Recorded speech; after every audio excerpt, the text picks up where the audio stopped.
তুরস্ক সিরিয়ার সীমান্তের ভূমিকম্প কেবল হাজারো মানুষের জীবনই কেড়ে নেয়নি, ধ্বংসযজ্ঞে বদলে গেছে পৃথিবীর ভূভাগের চিত্র। রয়টার্সের এক প্রতিবেদনে বলা হয়, আনাতোলিয়ান ও অ্যারাবিয়ান প্লেট একটি অপরটিকে পাশাপাশি অতিক্রম করায় ভয়ঙ্কর ভূমিকম্পে পরিণত হয় এটি। আর ভূমিকম্পের কেন্দ্র ভূভাগের ৭০ কিলোমিটারেরও কম গভীরে থাকায় ধ্বংসযজ্ঞের মাত্রা কয়েক গুণ বেড়েছে। এছাড়া অঞ্চলটিতে ৩০০ কিলোমিটারের দীর্ঘ ফাটলের সৃষ্টি হয়েছে। বিস্তারিত নূর হোসেনের রিপোর্টে থাকছে। ৬ ফেব্রুয়ারি ভোররাতে প্রকৃতির সবচেয়ে ভয়াবহ রূপ দেখল তুরস্কের দক্ষিণাঞ্চল ও সিরিয়ার উত্তরাঞ্চলের লাখো বাসিন্দা।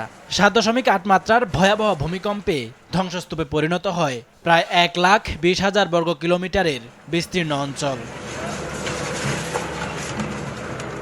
৯ ঘন্টার ব্যবধানে ৭.৬ মাত্রার আরেকটি বড় ভূমিকম্প ও কয়েকশো আফটারশকে বিধ্বস্ত হয় হাজারো ভবন। সবশেষ তথ্য অনুযায়ী ভূমিকম্পে প্রাণ হারিয়েছেন ৪৬,০০০-এরও বেশি মানুষ। আহতদের তালিকা ছাড়িয়েছে লাখের ঘর। এরপর থেকেই ভূমিকম্পের বিভিন্ন দিক বিশ্লেষণের চেষ্টা করছেন গবেষকরা। চলছে ক্ষয়ক্ষতির মাত্রা বেশি হওয়ার কারণ অনুসন্ধানও। প্রাথমিকভাবে ভবনগুলোর দুর্বলতা, অধিকাংশ বাসিন্দার ঘুমিয়ে থাকা ও ভূমিকম্প মোকাবেলায় প্রস্তুতি না থাকাকে সামনে আনা হয়।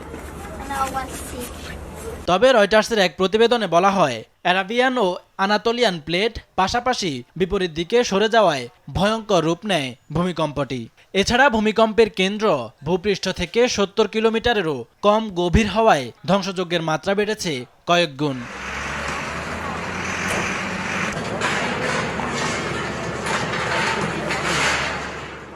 ভূমিকম্পে কেবল প্রাণহানি বা সম্পদের ক্ষতি নয়, সেদিন বদলে গেছে পৃথিবীর ভূভাগের চিত্র।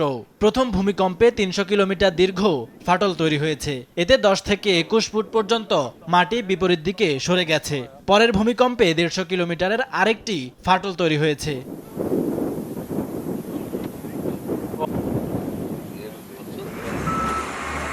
এদিকে ভূমিকম্পের জন্য মার্কিন যুক্তরাষ্ট্রের আবহাওয়া বা ওজোন স্তর গবেষণা প্রজেক্ট হার্পকে দায়ী করছেন অনেকে।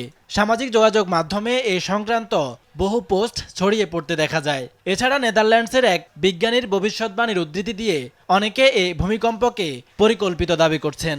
তুরস্ককে শায়েস্তা করতে মার্কিন যুক্তরাষ্ট্র এটি করেছে বলে দাবি তাদের।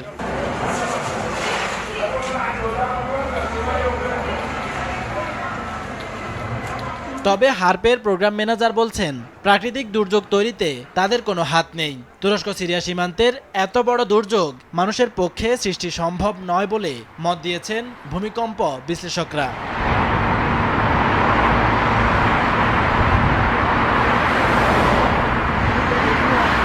নূর হোসেন, RTV।